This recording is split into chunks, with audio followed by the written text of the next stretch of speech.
Eio, gora ertzantza, gora zuek! Hauteskunde atariko soinu bandak ez du mugarik, eta ikusten duzuen bezalaxe, Kalifornian ere ez da ertzainik eskerrak, Niko Etxartek hor segitzen duela, 70 urte, ez da ez marka txarra, EH rock and rollin.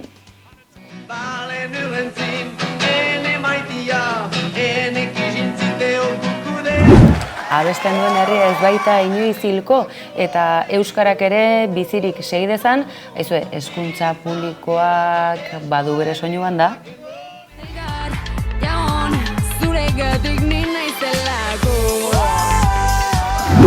Igandean izango da herri urrats bestalde eta hurrengo hitzordua laster batean hauteskunde bete-betean Ondarroan ibilaldia.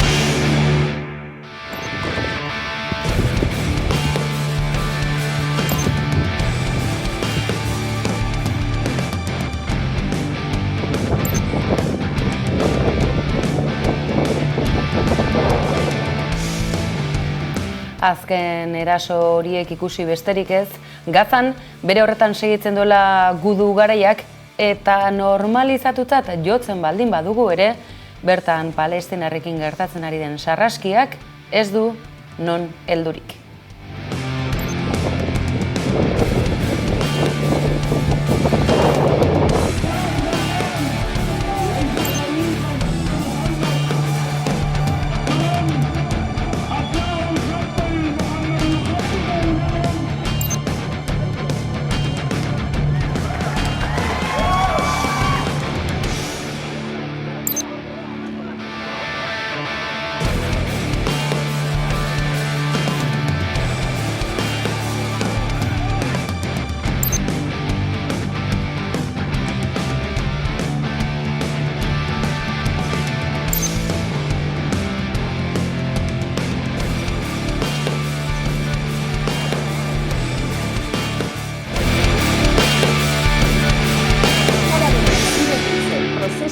Arago, milaka herritarren bizitzen bizigarritasuna baitago auzitan.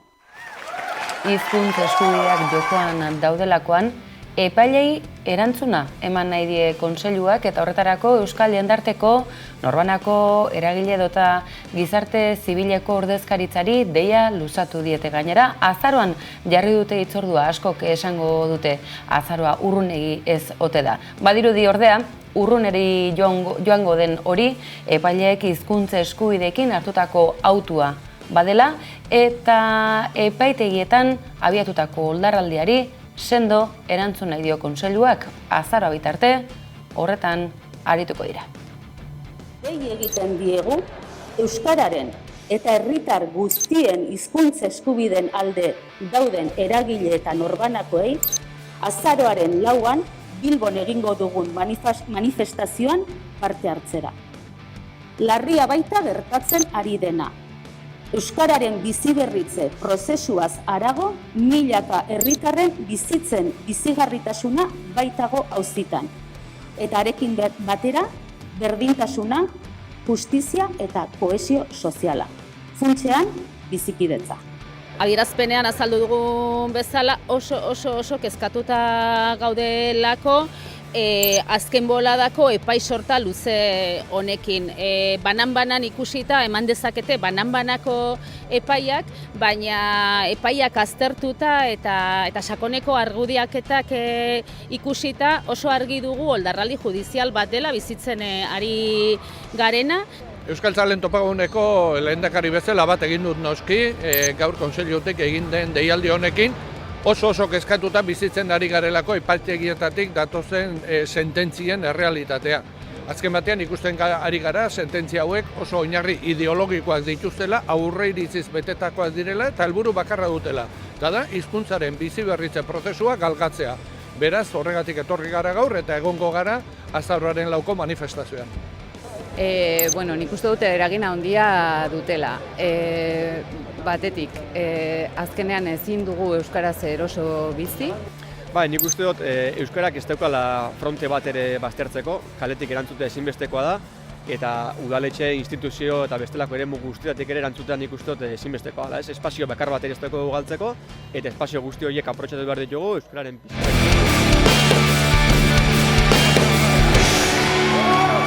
Pantailak euskaraz albiste dugu baita egunotan ere, Europak ebatzi baitu, ofizialak diren hizkuntzetan egon bar dutela azpititulo, deskribapen, oro har ikusentzunezkoen pantaila aniztasun garaiotan, euskarak ere bere tokia izan bar duela gainerako hizkuntzek bezalaxe. Baina arazo txiki baten aurrean topo egiten dugu eta hori berau dio Ibaia euskal ikusentzunezkoen ekoiztetxeen elkargoaren abokatuak. Berak izan ere Nafarroako eta Araba, Bizkaia eta Gipuzkoako ikusentzunezkoen legeak behar beharrezkoak izango dira Europako zuzentarau hauek betearazteko, edonola ere, pantailak euskaraz ekimenak baikor heldu dio azken ebazpen honi, ikusiko dugu zer nolako eragina duen guztionek.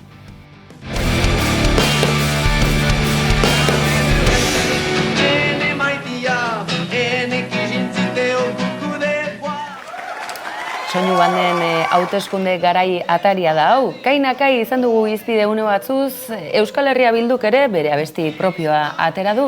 Azken ordotan albiste dugu, baina ertzaintzaren arlo batek behintzat, sindikatuta ez dagoen ertzaintzako sektore batek abiatutako borroka edota borroka lerroa behintzat. Euskal Herrian turrak izango dituen egun horiek nolabait baldintzatzeko helburuz abiatutakoak. Egunotan entzun ditugu, asteburuko zein astean zehar jasotako erreakzio ezberdinak, baina gaur ertzaintzaren sektore honek abestiare atera du. Bingen Zupiria eta Jaurlaritzak esandakoekin nolabait batu egin dugu ulertu nahian zer demontre ari den gertatzen ertzaintzaren baitan abestiak dioen bezalaxe, Kalifornian ere ez baita ertzainik.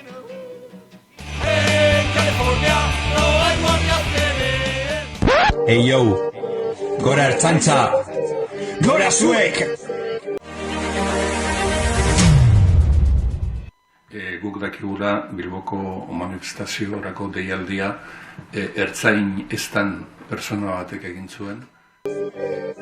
Urkullu entzun! Erkoreka zure lagun? Erkoreka, escucha, los ertzainas estamos en lucha. No seas remolón y rompe de una vez tu hucha. Estamos sumidos en un caos. Tenemos a los policías perdidos y desilusionados. Con falta de materiales los cacos nos ganan por mucho. Eta deialdia babestu duten ahots ezberdinek modua sindikalean egin dute, ez sindikatuen izenean. La sociedad vasca se merece algo más. A la seguridad de Euskadi no le metas el serrucho. Yo escucho mucho compañero desmotivado. Lo tengo claro, Urkullu siempre nos deja de lado. A pesar de todo siempre intentando mejorar. Hasta ahora y más. Ahora ya solo nos queda gritar.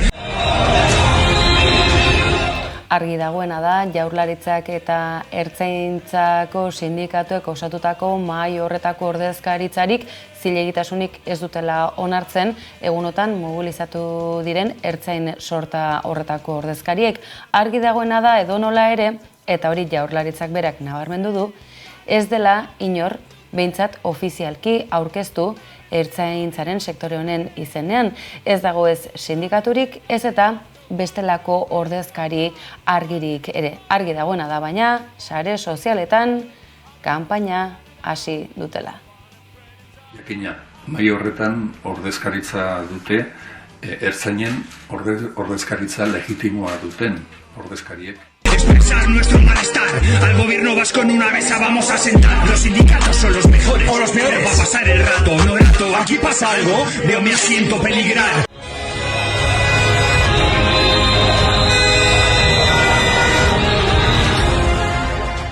Orain arteko negoziazioetan, hainbat arlotan, aurrera pausuak lortu dira, azken aldi honetan. Adibidez, ertzainen karrera profesionala diruz onartzeko hartu diren akordioak, honek ekarri du 23 milioitan hobetzea soldata gordaintzeko erabiltzen den diru partida.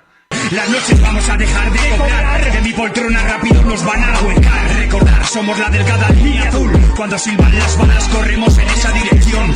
Eta, bueno, ez dugu ikusten beste biderik, negoziazioarena ez bada, aurrera pausuak ematen jarraitzeko. Desde los despachos es muy fácil colgarse las medallas de la coordinación. Pero si algo hay que tener claro es que esto funciona gracias a los policías que corren detrás de los malos. Para revertir esta situación, dales alguna zanahoria y no tantos palos. Que Euskadi recuerde que somos nosotros los garantes de su reciente historia. No os voy a olvidar.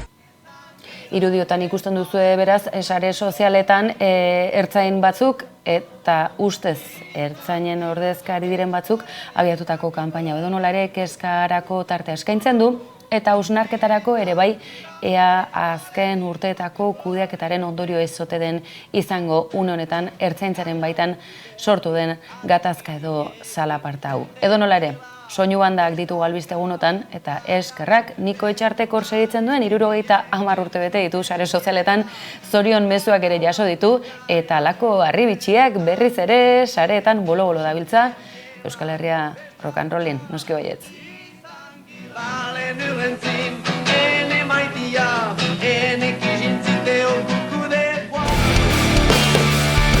Etxebizitzaren auzia, hauteskunde kanpainan erdigunean dagoela zalantzarik ez dugu.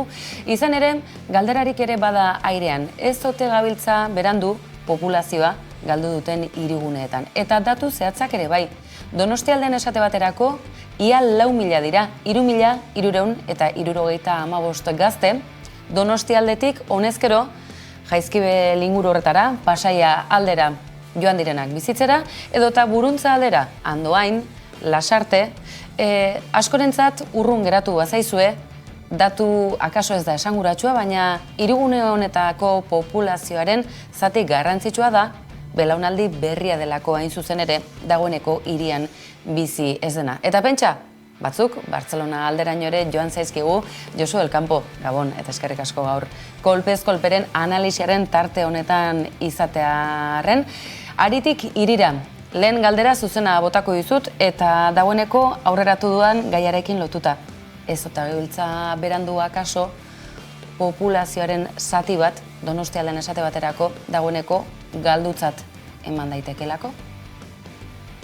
Kaixo, Gabon. Egia esan, aipatu dituzun datuek oso ondo islatzen dute Donostiako gaur egungo etxebizitzaren egoera, ez? Azken finean egia da, pertsona ororentzat dela zaila gaur egun Donostian etxebizitza duin bat eskuratzeko aukera edukitzea, baina bereziki gazteentzat. Azken finean hauek aurki ditzaketen alternatiba ekonomikoagoak, Donostiako periferiako auzoetan aurki ditzakete, edo zuk aipatu dituzun moduan, inguruko udalerrietan, bertan aurki daitezke alternatiba ekonomikoagoak, eta orain egia da, orain arte egindakoa ezin dugula aldatu, baina kontua da, prozesuak horrela jarraitu ez gero, eta ezer ere aldatu ezean, azkeneko hamarkadan 3.000 gaztek alde egin duten moduan, datorren urteetan ere, milaka eta milaka gaztek alde egingo dutela. Eta azken finean erronka hori da, oraintxe bertan neurriak hartzea, nolabait prozesu hau eteteko eta Donostian bizi nahi duen pertsona orok, kasu honetan gazteak,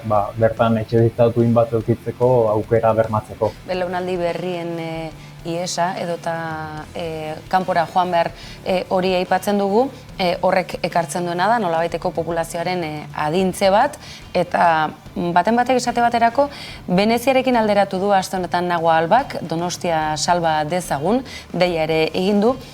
Hondamendiek ez dute zertan naturarekin lotutakoak izan behar askotan, ezta? Kasu honetan esan genezake hondamendi geografiko, soziologiko baten aurrean egon gaitezkeela? Bai, alaxe da. Azken finean askotan Venezia muturreko adibide moduan erabiltzen da. Bertan prozesu jakin bat garatu zen eta zorionez oraindik Donostian ez gara muturreko adibide honetara iritsi, baina erdibidean gaude. Eta Veneziako kasua erabili dezakegu ikusteko zer gertatu zen garai hartan, nola galdu zen biztanleria, nola joan den sartzen bertako biztanleria, eta Donostiako kasuan agian prozesu hau ez da orokorra, ez da hiri guztian modu berdinean ematen, baina egia da dagoeneko erdialdeko auzo askotan alde batetik biztanleria galtzen ari garela, biztanleria geroz eta gutxiago dagoela, eta bestetik geroz eta zaharragoa. Lehen aipatu dugun moduan, gazte gehienek alternatibak beste auzo batzuetan edo beste udalerri batzuetan aurki ditzaketelako. Azkenan hamarkada batzuk atzera egin beharra dago, ezta? Donostialdeko aldaketa demografiko hau ulertzeko batean. Personen errentaren arabera antolatutako klase geografia bati buruz ere hitz egin genezake, ze haritik hirira eren baitakoak zarete, hori da geografo bezala datuen bilketan dagoeneko abian jarri duzuen lana, digitalki jarraitu dezakeguna, eta bertan ikus genezake Euskal Herria klaseen baitan, errenta mailaren baitan ere kolore ezberdinetakoa, eta uztai ezberdin horiek etxe bizitzarekin harreman zuzena dute. Bai, zalantzarik gabe, azken finean orain ere aipatzen ari gara. Pertsona gehienek, aukera egin behar dute, esan nahi dut, ez dira nahi duten auzoan bizi, edo seguruenik ez dira nahi duten kalean bizi. Gehienek, alduten auzoetan edo alduten kaleetan bizi dira, gehien bat dituzten baliabide sozioekonomikoengatik. Ondorioz hori eren ondo ikusten da lurraldean zehar. Kasu batzuetan eta gehien bat hirietan egia da, dibertsitatearen eredu nagusiak izan ohi direla hiriak, baina aldi berean segregaziorako joera geroz eta nabariagoa dela. Hau da, pertsona asko haien egoera sozioekonomikoaren arabera auzo batzuetan kokatzen dira edota beste auzo batzuetan. Hori dela eta segregazioa geroz eta nabariagoa da, eta kasu honetan errenta mailarekin lotura zuzena dauka, bai hirietan, baita lurraldeetan ere bizigaren auzoa aukeratzeko orduan nolabait. Hezkuntza legea indarrean jartzeko horretan, segregazioaren kontzeptua hainbaten ahotan entzun duguna izan da, auzitan ere jarri du bat, baina gehiagok hori nola kudeatu, etxe bizitzaren alorrean, gauza bera esan genezake, ez dakite etxe bizitza lege berriak izango duen akaso eskuartzeko aukerarik, aldaketa, ez dakit oraindik ere, garaiz baldin bagabiltza behintzat, zerretetarako balio lezake? Bai, zalantzarik gabe etxe bizitza lege berriak planteatu ditu zenbait puntu interesgarri, baina egia da, aipatu dituen puntuek bezala, aipatu ez dituen puntu asko ere oso egarriak direla. Esaterako, etxe bizitza turistikoen arloa ez du aipatu ere egiten etxe bizitza lege berriak. Eta hau, bereziki deigarria da, kontuan izanik, azken hamarkadan, batez ere azken 5 urteetan eta pandemia ondoren, etxe bizitza turistikoek izan duten hazkundea.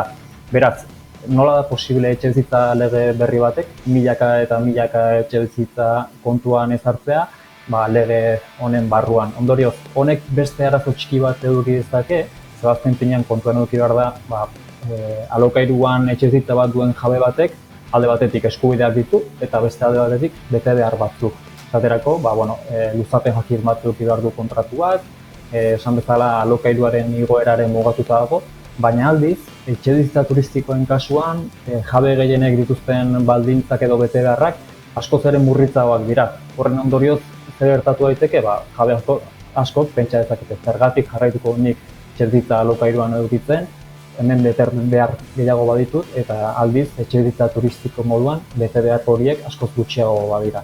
Beraz, alde honetatik, etxe bizitza lege berriak, etxe bizitza turistikoi dagokienez eta turistifikazioari dagokienez, ez digu tresna berririk eskainiko.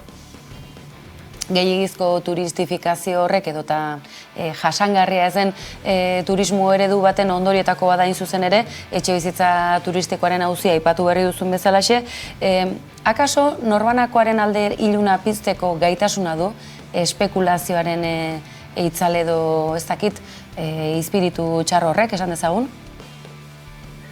Bai, egia azken finean, bezere turistifikazioarekin eta kasu honetan etxebizitza arloa eta etxebizitza turistikoarekin loturik, irabazi ekonomikoak eta enpresa handiak kokatzen direla honen atzean, eta batez ere ikusi duguna da pandemia ondoren, guk pentsatzen genuen arren, pixkanaka eskaintza hori murrizten joango zela, alderantziz izan da, eta geroz eta sektore profesionalizatu gagoa, da etxebizitza turistikoen sektorea, eta honen arrazoietako bat da, azken finean, jabe hauek edo eta enpresa hauek izan ditzaketen irabaziak. Donostiako kasuan ikusi genuen, gure azterketa batean, pandemia ondoren gaua pasatzeko bataz besteko prezioa, Airbnb kasu honetan, 200 euro ingurutan kokatzen zela, eta Barcelona, Madrid, Londres edo eta beste hiri handi batzuen bataz bestekoa baino gehiago dela.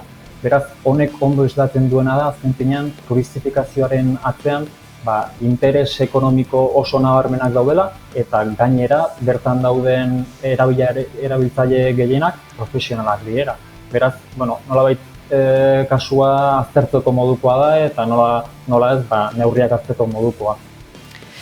Turistifikazioaren eragina nabarmena da, baita estetikoki ere, Donostiaren kasuan esate baterako, baina zalantzarik ez, Euskal Hirigune guztietan eragina duen auzia dela, tokiko saltoki edo salmentagune txikiak, merkatuak, tabernak, desagertzen doaz, baina zein da faktore nagusia edo bi norantzkoetako faktoreak dira.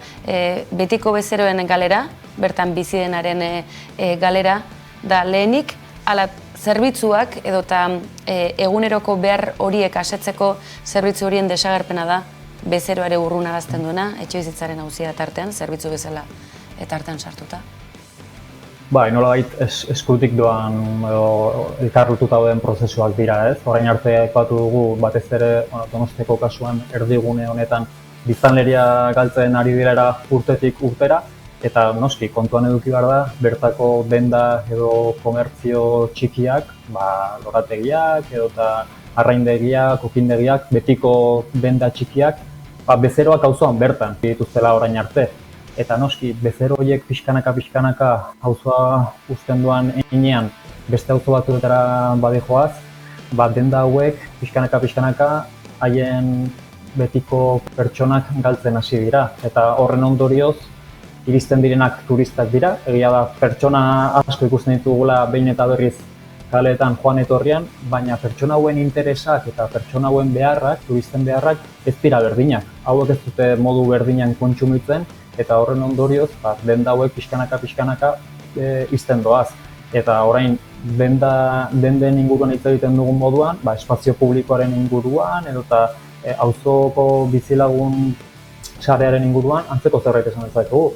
Azken finean, espazio publikoa edo bertan egiten den erabilera asko aldatzen da, beharrak ere aldatzen doaz, dagoeneko, turista batek ez ditu eskolak behar, turista batek ez ditu betiko denda horiek behar, turista batek, paseatuko du, baina ez ditu aisialderako zerbitzuak behar, eta pixkanaka hori ere aldatuz doa turistaren nahietara. Beraz, etxebizitza arlotik, beste arlo guztietara ere pasatzen doan prozesu bada bereziki turistifikaturiko auzo hauetan. Esan genezake, eta ondo datorkigu gainera kasu honetan, geure teilatuari harriak boteaz ari garela, akaso, hiritarrak eurak direlako, zerbitzu publikoak mantentzen dituztenak zerga bidez, eta zerga horien bidez mantentzen dela jasangarria ez den eredu hau, turismoari dagokiona, etxebizitzari dagokiona, eta ondorioz, hiritar izateari usteko arriskuan jartzen duela populazioaren zati esan dezagun, ahulena edo klase altuko ez dena eta errenta maila erdi edo bajoa dituenak. Alaxe da, zoritxarrez horrelako prozesuetan ikusten duguna da gutxien onura askorentzako kaltea izan hori dela. Eta horren ondorioz, egia da gutxi batzuek onura asko izan ditzaketen moduak, beste askok, gehien bat zaurgarrienak eta orokorrean errenta baxuko pertsonek, hauek direla kalte gehien sufritzen dituztenak eta onurarik bat ere irabazten ez dituzten pertsonak. Beraz, beste behin ikusten dugu prozesu honetan gutxi batzuk irabazi dezaketela eta aldiz asko direla kaltetuak. Josu del Campo, Aritik Irira, eskerrik asko, laster izango gara berriz ere. Eskerrik asko zuei.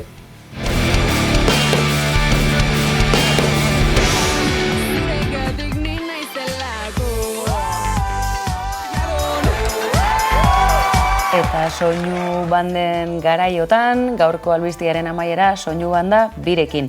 Izan ere, Euskal Eskola Publikoa hezkuntza publikori jagoteko dei ginez, koreografia, bideoklipa, bestia, hau ere bertan dugu noski baietz.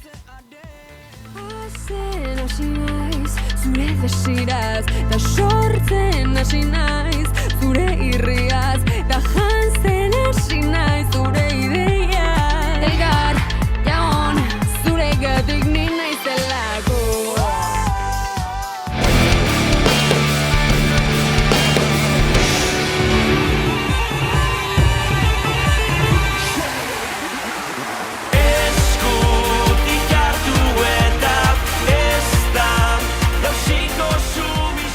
Ekainaren lauan da Euskal Eskola Publikoaren aldeko jaia, baina lehenago ibilaldiarekin dugu hitzordua, Ondarroan izango da hori, beralako batean herri urrats asteburu honetan, eta datorrenean berriz ibilaldia Ondarroan esan dizugun bezalaxe, eta ikusgarria egin duten bideoklipa herri osoa ikusiko duzuelako, garai bateko boga-boga horretatik doinu aldarrikatzaile, askatzaile eta emakumeak protagonista dituena, noski baietz.